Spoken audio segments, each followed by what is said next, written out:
प्यारे विद्यार्थियों, साथियों, आज हम बात करेंगे स्विट्जरलैंड के संविधान का विकास, उसकी ऐतिहासिक पृष्ठभूमि। अर्थात पिछले लेक्चर में मैंने आपको स्विट्जरलैंड के संविधान के अध्ययन का क्या महत्व है, किनके लिए, राजनीति विज्ञान के विद्यार्थियों के लिए और इसी के साथ में भारतीय विद्यार्थियों के लिए उसका विशेष महत्व है। ये बातें मैंने आपको समझाई थी। आज मैं आपको ये समझाऊंगा कि भाई स्विट्जरलैंड का जो वर्तमान संविधान है, अर्थात जो नया संविधान है जो कि 1 जनवरी 2000 से लागू किया गया है, तो यहाँ तक पहुँचने में किन किन चरणों से इस संविधान को गुजरना पड़ा। तो प्राणों से प्यारे विद्यार्थियों, 1291 से हम स्विट्जरलैंड के संविधान के विकास का अध्ययन प्रारंभ करेंगे और 1 जनवरी 2000 तक ये किन किन चरणों से गुजरता है, ये सब बातें मैं आपको समझाऊंगा। तो मेरे प्राणों से प्यारे विद्यार्थियों, प्रतिदिन जो मैं एक लेक्चर मेरे YouTube चैनल पर अपलोड करता हूँ, उसकी जानकारी आपको हो सके, सूचना आपको प्राप्त हो सके, इसके लिए हमारे चैनल को सब्सक्राइब अवश्य कीजिएगा।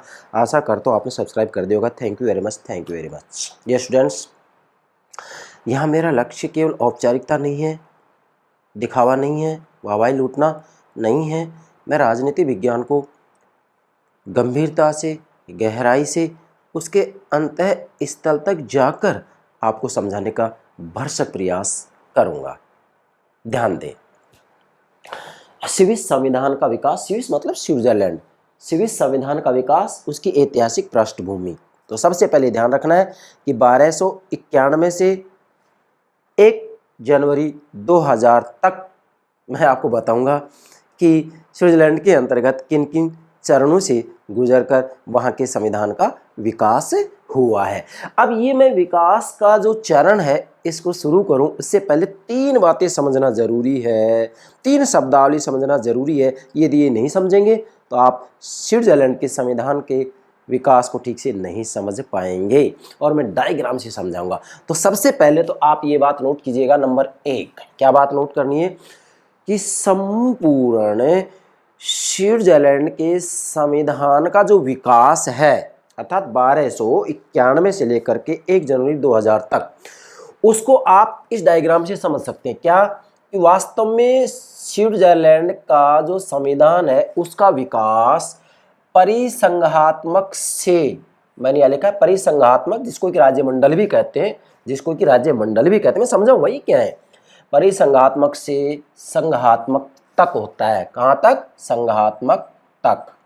आज हम जब देखते हैं 1 जनवरी 2000 से जो स्विट्जरलैंड में नया संविधान लागू हुआ है, वहाँ वास्तव में फेडरल सिस्टम मौजूद है, संघात्मक शासन व्यवस्था है। अब देखो, सब 2 आ गए आपके लिए, एक तो परिसंघात्मक, एक संघात्मक, और एक होता है एकात्मक। इनका यहाँ प्रयोग भी किया जाएगा, परिसंघात्मक और एकात्मक का और संघात्मक का भी, तीनों ही शब्दावलियों का प्रयोग किया जाएगा। तो सबसे पहले तो ये समझना निहायत जरूरी है भाई। आप दुनिया में किसी भी देश की राज्य व्यवस्था का अध्ययन कीजिएगा, ये तीनों शब्दावली समझना निहायत जरूरी है। क्या? एक परिसंघात्मक, दूसरा संघात्मक, तीसरा एकात्मक, जिसको कि परिसंघात्मक शासन प्रणाली, संघात्मक शासन प्रणाली और एकात्मक शासन प्रणाली भी कहा जाता है। इसको समझें, इसके बाद में क्रमबद्ध रूप में एक एक बात समझाऊंगा। ध्यान दें, पूरी दुनिया की बात आ गई। क्या कि भाई शक्ति विभाजन के आधार पर मुख्यतः 3 प्रकार की शासन प्रणालियां होती हैं। शक्ति विभाजन का मतलब, जैसे मान लीजिएगा भारत की बात आती है तो केंद्र और इकाइयों के बीच, मतलब केंद्र और राज्यों के बीच जो शक्तियां विभाजित की जा रही हैं, या फिर जैसे ब्रिटेन के अंतर्गत केंद्र सरकार को सारी शक्तियां दे दी गई है, या फिर जो है जैसे 1291 के अंतर्गत स्विट्जरलैंड में जो राज्य मंडल की स्थापना की गई थी, उसमें स्थिति ये थी कि यह राज्यों का ढीला ढाला संघ था। वास्तव में इसको राज्य की संज्ञा नहीं दी जा सकती थी। मैं समझाऊंगा अब एक एक को। सबसे पहले तो देखेंगे, आप डायग्राम बनाए, संविधान। अब इसमें मैं क्या नोट कर रहा हूं? केंद्र, राज्य। समझें भाई, जब किसी भी देश के संविधान के द्वारा जब किसी भी देश के संविधान के द्वारा सीधा ही केंद्र और राज्यों के मध्य शक्तियों का बंटवारा कर दिया जाता है तो इसे कहते हैं संघात्मक शासन प्रणाली। संघात्मक शासन प्रणाली, जैसा कि आप देखेंगे भारत में है ये, यस, और विशेषकर आप अमेरिका का नाम ले सकते हैं, ऑस्ट्रेलिया और कनाडा में भी है, और वर्तमान में जो स्विट्जरलैंड का संविधान है जो कि 1 जनवरी 2000 से लागू किया गया है, वहाँ पर भी ये संघात्मक शासन व्यवस्था ही मौजूद है, अर्थात संविधान के द्वारा वास्तव में केंद्र और राज्यों की मध्य शक्तियाँ विभाजित कर दी गई है। तो कहने का भावार्थ ये है कि पूरी दुनिया में चाहे किसी भी देश की राज्य व्यवस्था का अध्ययन करें तो जब आप ये देखें कि वहाँ संविधान के द्वारा केंद्र और राज्यों की मध्य शक्तियों का सीधा ही बंटवारा कर दिया गया है, विभाजन कर दिया गया है, तो ऐसी शासन व्यवस्था को संघात्मक शासन व्यवस्था कहा जाता है। मैंने यहाँ लिखा परिसंघात्मक से संघात्मक की तरफ जो स्विट्जरलैंड का संविधान उसका विकास हुआ है। तो संघात्मक का मतलब समझ गए। अब दूसरा इसका जो मॉडल होता है वो क्या होता है? एकात्मक। एकात्मक शासन प्रणाली। इसके अंतर्गत क्या होता है कि वास्तव में सारी शक्तियां संविधान के द्वारा एक अकेली केंद्रीय सरकार को दी जाती है और फिर केंद्रीय सरकार राज्य को या स्थानीय सरकारों को शक्तियां सुपुर्द करती है। मैंने यहाँ लिखा है राज्य, मतलब यहाँ आप स्थानीय सरकार लिख सकते हैं। स्थानीय सरकार, स्थानीय सरकार। अब स्थानीय सरकार को शक्ति संविधान नहीं दे रहा है बल्कि केंद्र दे रहा है, केंद्र सरकार दे रही है। तो इसका मतलब ये हुआ जब किसी देश के यहाँ लिखेंगे आप संविधान, संविधान, ठीक है, मैंने यहाँ लिख दिया है। ये एकात्मक मॉडल हो गया और ये संघात्मक, संघात्मक, ठीक है भाई। तो जब किसी देश के संविधान के द्वारा एक अकेली केंद्रीय सरकार को सभी शक्तियां सुपुर्द कर दी जाती हैं तो उसे एकात्मक शासन व्यवस्था कहा जाता है। जैसा कि वर्तमान समय में हम देखें तो ब्रिटेन के अंतर्गत ऐसा ही है, चीन के अंतर्गत भी ऐसा ही है। वहाँ संविधान के द्वारा सभी शक्तियाँ केवल केंद्रीय सरकार को दे दी गई है। वो एक अलग बात है कि केंद्रीय सरकार अपनी सुविधा के लिए, जिससे कि शासन व्यवस्था का संचालन सुचारू रूप में हो, इसके लिए केंद्रीय सरकार स्थानीय सरकारों को या फिर जो उसकी राज्य सरकारें हैं, जो इकाइयां हैं, उनको केंद्रीय सरकार कुछ शक्तियां दे सकती है। मगर ये भी सत्य है केंद्रीय सरकार जब चाहे तब स्थानीय सरकार शक्तियां वापस भी ले सकता है, क्योंकि संविधान ने इनको शक्तियां नहीं दी है, संविधान ने केवल केंद्रीय सरकार को शक्ति दी है। इसलिए एकात्मक का मतलब क्या होगा? जब किसी देश के संविधान के द्वारा सारी शक्तियां एक अकेली केंद्रीय सरकार को सुपुर्द कर दी जाती हैं तो इसे एकात्मक शासन प्रणाली कहा जाता है, जैसा कि ब्रिटेन में और चीन के अंतर्गत है। ठीक है, 2 मॉडल हो गई, संघात्मक और एकात्मक। क्लियर होगा? एकात्मक और संघात्मक, ये संघात्मक हो गए, एकात्मक हो गए। अब तीसरा जो रूप है जिसका कि वास्तव में 1291 में स्विट्जरलैंड में इसका श्री गणेश हुआ था, प्रारंभ में इसी को अपनाया गया था, और वो क्या होगा? ध्यान दें, परिसंघात्मक। परिसंघात्मक। भाई ये क्या है? देखो वास्तव में परिसंघात्मक क्या होता है? ये राज्यों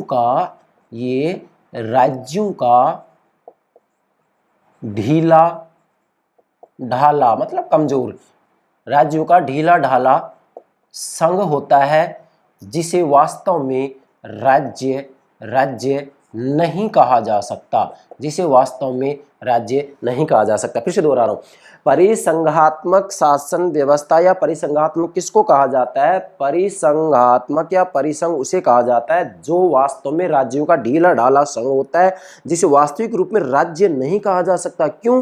क्योंकि वास्तविक रूप में यहाँ कोई केंद्रीय सरकार नहीं होती है, यहाँ कोई शक्तिशाली केंद्रीय सरकार नहीं होती है। ये ध्यान देंगे आप।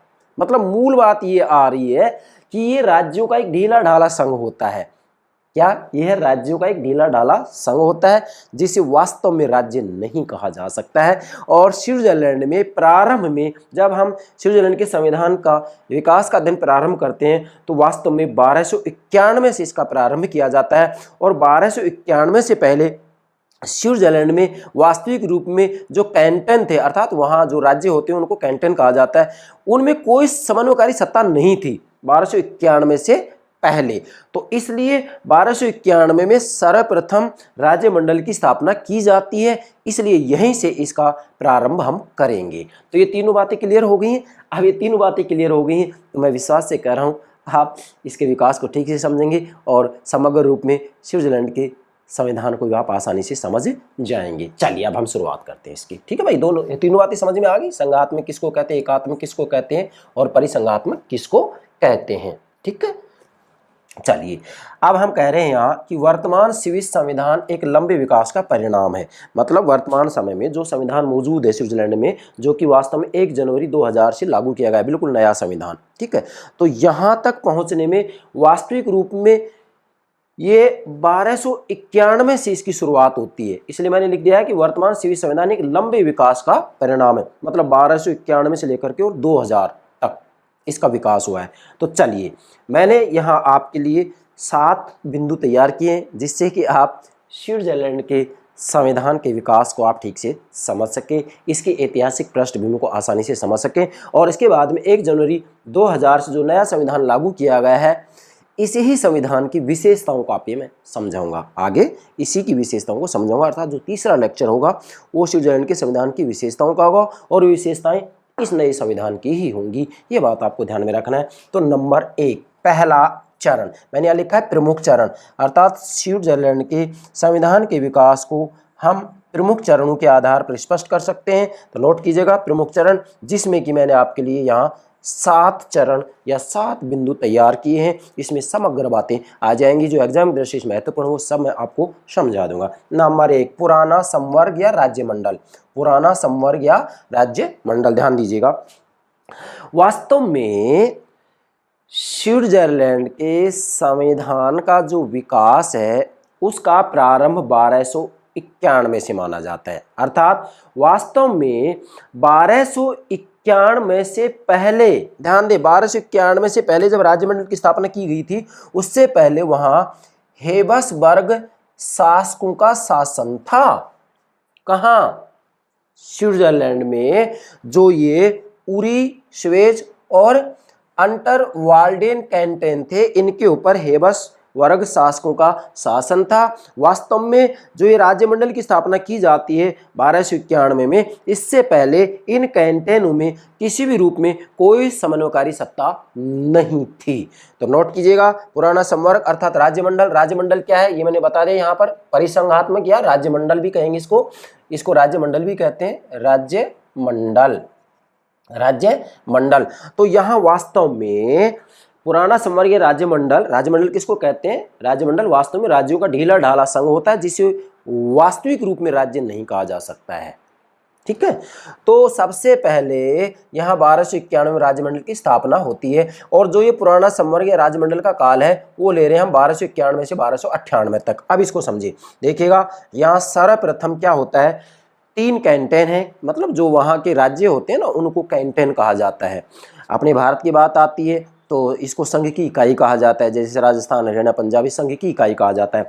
तो उरी, स्वेज और अंटरवाल्डेन कैंटनों ने आत्मरक्षा हेतु एक राज्यमंडल की स्थापना की। मतलब सबसे पहले इन 3 कैंटनों ने एक राज्यमंडल की स्थापना की। परंतु राज्यमंडल क्या होता है?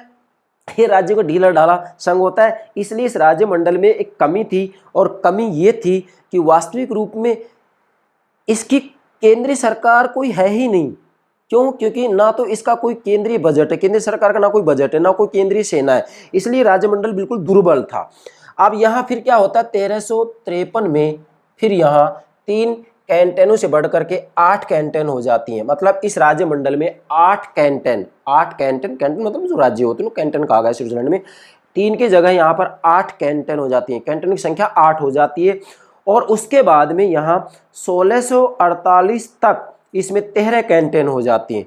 1648 में जो वेस्टफेलिया की संधि होती है, वेस्टफेलिया की संधि का मतलब क्या है कि यहाँ वास्तविक रूप में जो ये स्विट्जरलैंड की कैंटन है, ये जर्मन साम्राज्य से बिल्कुल आज़ाद हो जाती है, मुक्त हो जाती हैं। कहाँ? जो वेस्टफेलिया की संधि होती है 1648 में। ये वेस्टफेलिया की संधि बहुत व्यापक है, इसकी यहाँ आपको कोई आवश्यकता नहीं है, क्योंकि हमें तो केवल विकास को देखना है।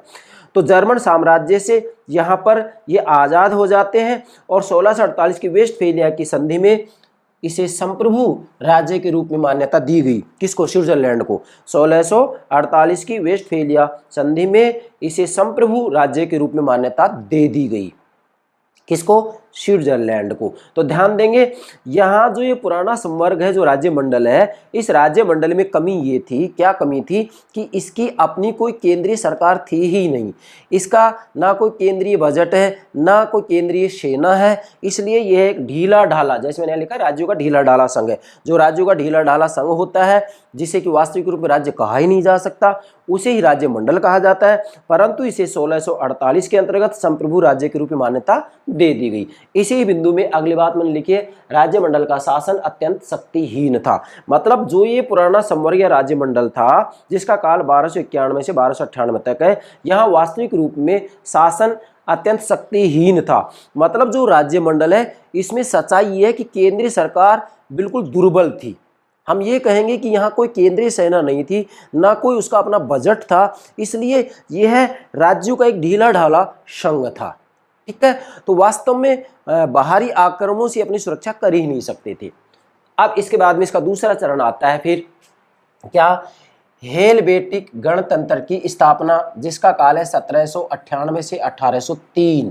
1798 से 1803। अब क्या होता है इसमें ध्यान देंगे, चूंकि ये राज्य मंडल दुर्बल तो है ही, कमजोर तो है ही भाई, इसमें सारे जो ये कैंटन हैं, ये वास्तव में एक सबल शक्तिशाली केंद्रीय सरकार की स्थापना नहीं करते हैं, बल्कि ये तो राज्यों का एक ढीला ढाला संघ है बस। कैंटन पूर्ण रूप में स्वतंत्र है, कैंटन पूर्ण रूप में स्वतंत्र है, समझ रहे हैं ना।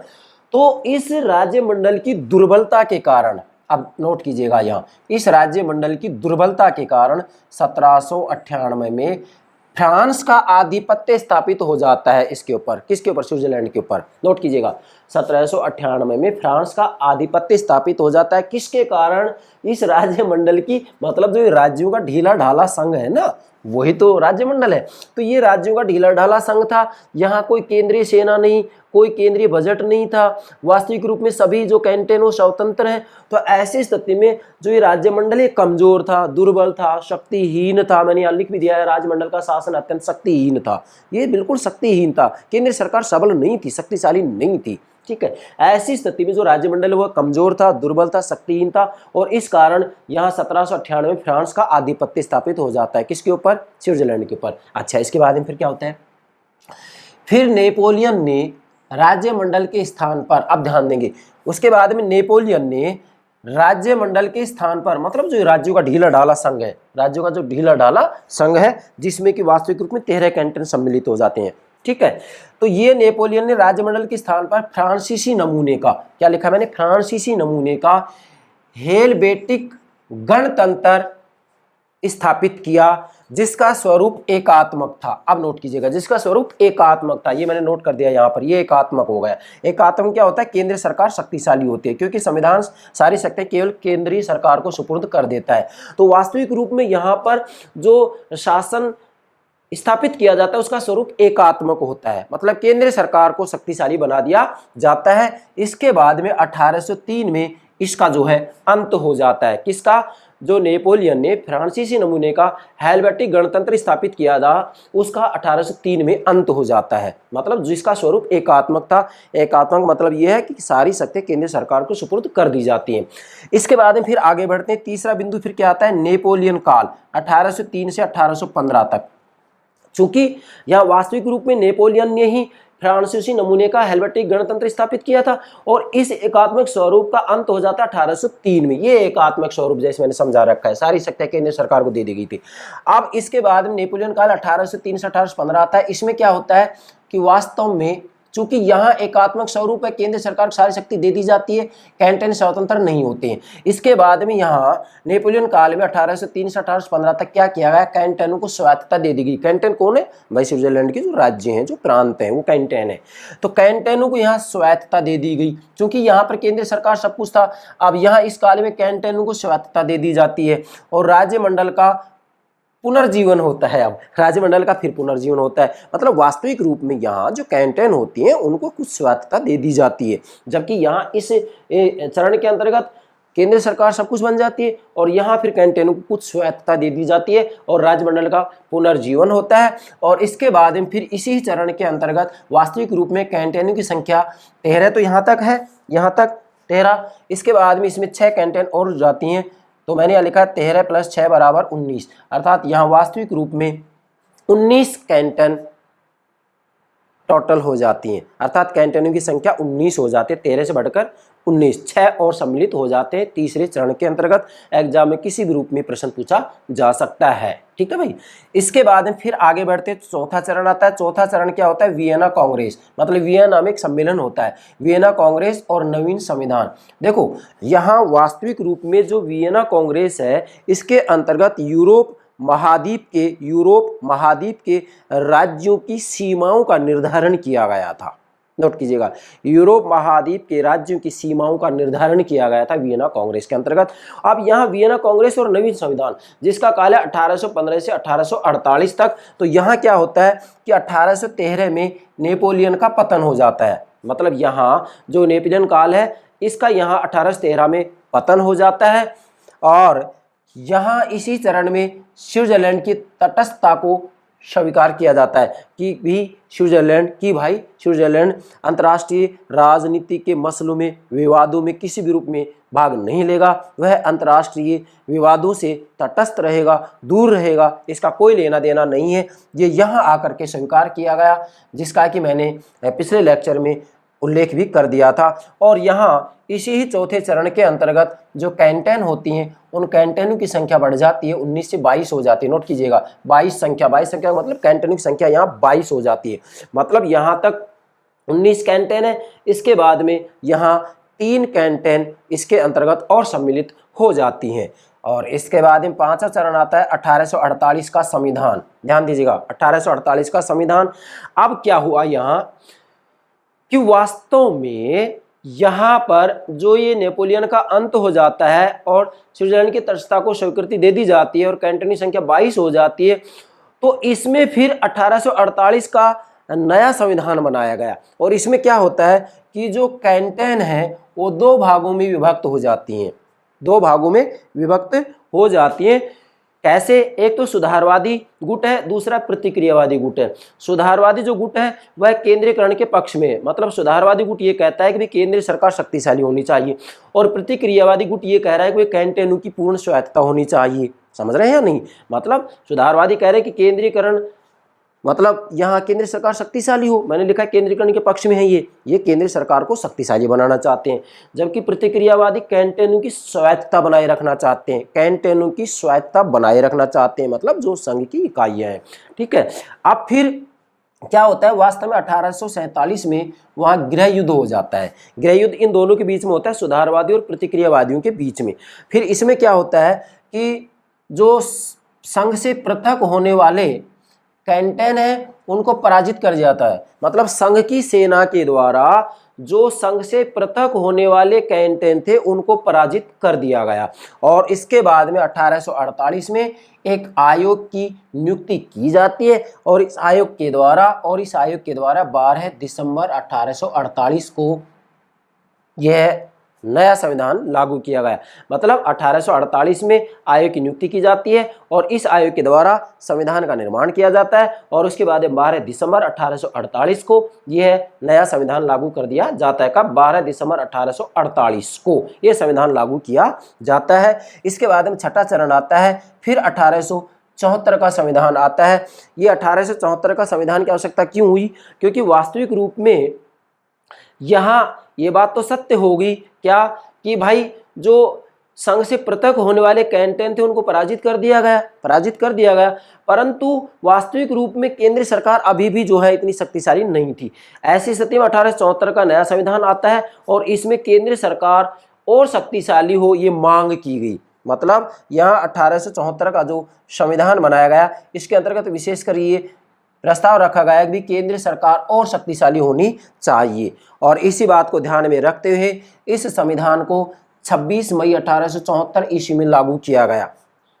ध्यान देंगे, अब 26 मई 1874 ईस्वी में इस संविधान को लागू किया गया। और इसके बाद में 7वां चरण आता है जो कि वास्तविक रूप में 18 अप्रैल 1999 का नया संविधान।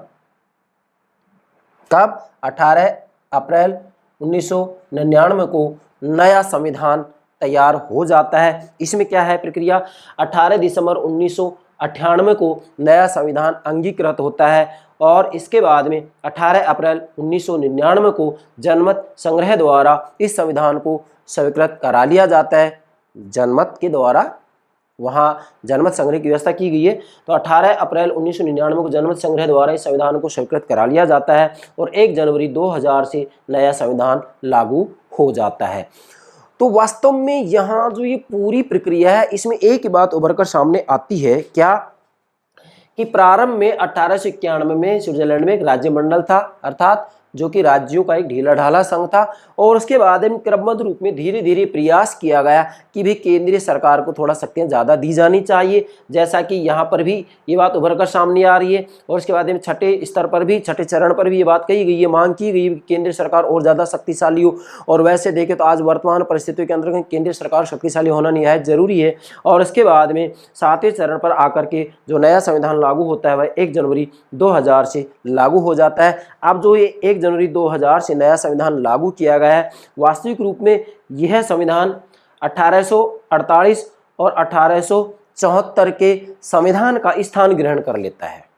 इसलिए अब इसके बाद में जो अगला हमारा लेक्चर होगा वो इसी बात पर होगा कि वर्तमान संविधान की क्या विशेषताएं। तो वर्तमान संविधान की विशेषताओं का भावार्थ यही होगा कि जो 1 जनवरी 2000 से नया संविधान लागू किया गया है उस संविधान की ही विशेषताओं को हमें समझना है। यस, ये हो गया स्विट्जरलैंड के संविधान का विकास, इसकी ऐतिहासिक पृष्ठभूमि। तो नोट कीजिएगा 1291 से लेकर के और 1 जनवरी 2000 तक जो भी महत्वपूर्ण बातें थी मैंने आपको समझा दिया है। और इसका जो निचोड़ होगा वो ये होगा कि वास्तव में स्विट्जरलैंड में 1291 में जो राज्य मंडल था वह राज्यों का एक ढीला ढाला संघ था। वहाँ पर कोई केंद्रीय सरकार नहीं थी, वहाँ वास्तविक रूप में ना तो कोई केंद्रीय सेना थी ना कोई केंद्रीय बजट था। यहाँ वास्तव में जो शासन है बिल्कुल शक्तिहीन था, अर्थात वास्तव में यहाँ कैंटेन बिल्कुल स्वतंत्र थी, पूर्ण रूप में स्वतंत्र थी। और इसके बाद में धीरे धीरे इस बात के ऊपर बल दिया गया कि भाई केंद्रीय सरकार को थोड़ा और शक्तिशाली बनाया जाना